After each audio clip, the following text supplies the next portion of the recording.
Railway group D का practice set 4 आपके सामने है। इससे पहले 3 हमने हल करवा दिए, अगर आपने वो नहीं देखे जल्दी से आप उनको पहले देख लें। ये रहा प्रैक्टिस सेट 4 का पहला प्रश्न। विद्युत धारा का एसआई इकाई क्या है? वोल्ट, कूलाम, एम्पियर या फिर ओम। तो दोस्तों इसका जो एसआई मात्रक है वो है एम्पियर। चलते हैं मैं अगले प्रश्न की ओर, प्रश्न नंबर 2 की ओर। गुरुत्वाकर्षण नियतांक जिसे व्यक्त करते का मान क्या होगा? दोस्तों हमको सभी के मान याद होने चाहिए, तो बताएं इसका मान क्या होगा। दोस्तों को डायरेक्ट बता देता हूं मैं, 6.6734 इंटू 10⁻⁻11 जो है इसका जी का मान होता है। देखते हैं प्रश्न नंबर 3 को। उत्तल दर्पण का मुख्य फोकस कहाँ स्थित होता है?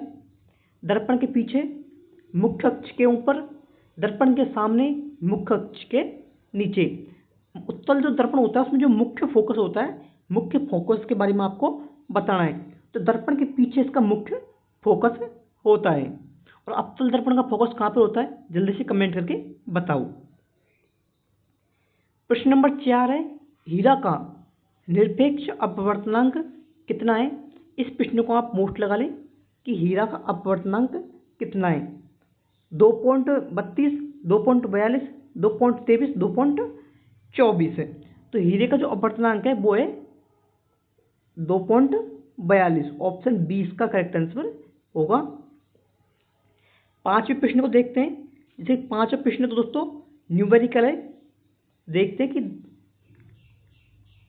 17 वोल्ट के विभवांतर वाले दो बिंदुओं के बीच 5 कूलाम के आवेश को स्थानांतरित करने में किया गया काम कितना होगा। पहले आपको यह पता होना चाहिए, काम को निकालने के लिए क्या करते हैं, विभवांतर इंटू आवेश, बी इंटू सी, मतलब 17 इंटू 5। तो 17 इंटू 5 करोगे तो आपका इसका आंसर आ जाएगा ऑप्शन सी 85। इसका करेक्ट आंसर होगा। चलते अगले प्रश्न की ओर। प्रश्न नंबर हम देखते हैं पहले 13वें को। निम्न में से कौन सा अपने आप में एक संतुलित आहार है? दाल, शहद, मांस और दूध। तो संतुलित जो आहार है वो है ऑप्शन डी, दूध। 14 नंबर का प्रश्न ये रहा आपके सामने। निम्न में से कौन सा गैर संक्रमण रोग का एक उदाहरण है? टाइफाइड, निमोनिया, उच्च रक्तचाप, इन्फ्लुएंजा। दोस्तों आपसे पूछा है कि गैर संक्रमण का जो उदाहरण है वो है उच्च रक्तचाप। ऑप्शन सी इसका करेक्ट आंसर होगा। 15वां प्रश्न है, टेरिडोफाइड क्या होते हैं? तो टेरिडोफाइड जो होते हैं वो होते हैं बीज रहित संवहनी पौधे, टेरिडोफाइड होते हैं। अगर दोस्तों आपको हमारी वीडियो अच्छी लगे, वीडियो को लाइक कर लें, चैनल को सब्सक्राइब कर लें।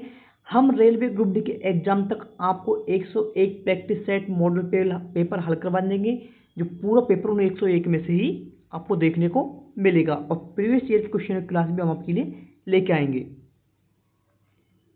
16 प्रश्न ये रहा, पौधे की पत्तियों से पानी के बाष्पीकरण को क्या कहते हैं?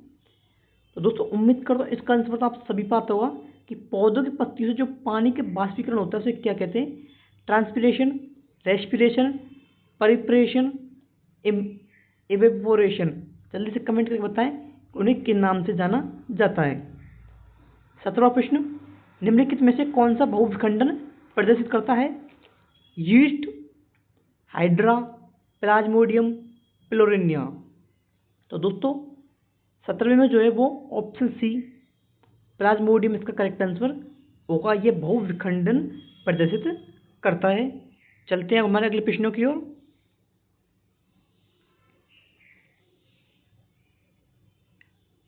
अब पहले हम छठे प्रश्न को देख लेते हैं। यहाँ से, किसकी एसआई इकाई ओम है? विद्युत धारा की, विभवांतर की, विद्युत आवेश की या फिर प्रतिरोध की। तो प्रतिरोध की जो एसआई इकाई है वो ओम होती है। ऑप्शन डी इसका करेक्ट आंसर होगा। इलेक्ट्रिक बल्ब में फिलामेंट के लिए विशेष रूप से किसका प्रयोग किया जाता है? तो बल्ब में जो फिलामेंट का उपयोग किया जाता है वो बना हुआ टंगस्टन का। टंगस्टन का उपयोग किया जाता है। निम्नलिखित में से कौन सा विकल्प सम्मिलित नहीं है? Penicillin Alexander Fleming, electric bulb Thomas Alva Edison, चेचक का टीका Edward Jenner, telephone John Logie Baird. आपको एक तरफ नाम दिए गए, एक तरफ उनके खोजकर्ता के नाम दिए गए हैं, तो बताना कौन सा सही सम्मिलित नहीं है। तो ऑप्शन 8 में टेलीफोन जॉन लोगी बेयर्ड गलत है। इसका सही आंसर क्या हुआ, जल्दी से कमेंट करके बताएं कि टेलीफोन का आविष्कार किसने किया। राइबोसोम किसके बनते हैं? वसा के, लिपिड के, प्रोटीन के या फिर स्टार्च के? तो लाइसोसोम जो होते हैं वो प्रोटीन के बनते हैं। यह 10वां प्रश्न, दूध को दही में बदलने के लिए किस बैक्टीरिया का प्रयोग किया जाता है? तो उस बैक्टीरिया का नाम होता है दोस्तों ऑप्शन सी, लैक्टोबैसिलस का जो है दूध को दही में बदलने के लिए प्रयोग किया जाता है।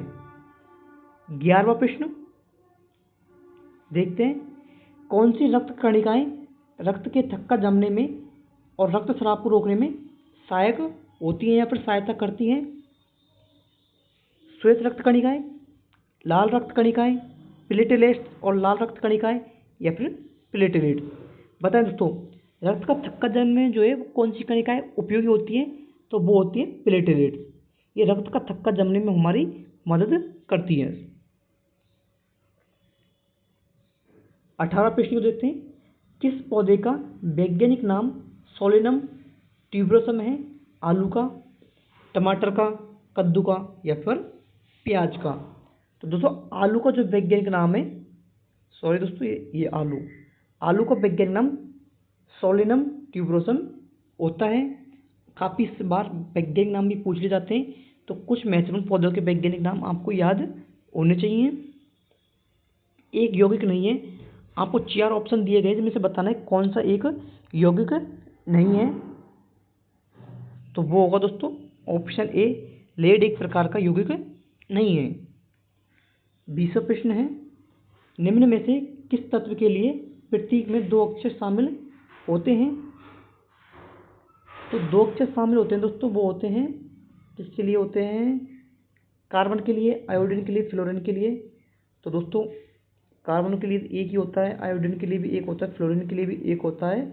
तो लोहे के लिए 2 अक्षर शामिल होते हैं।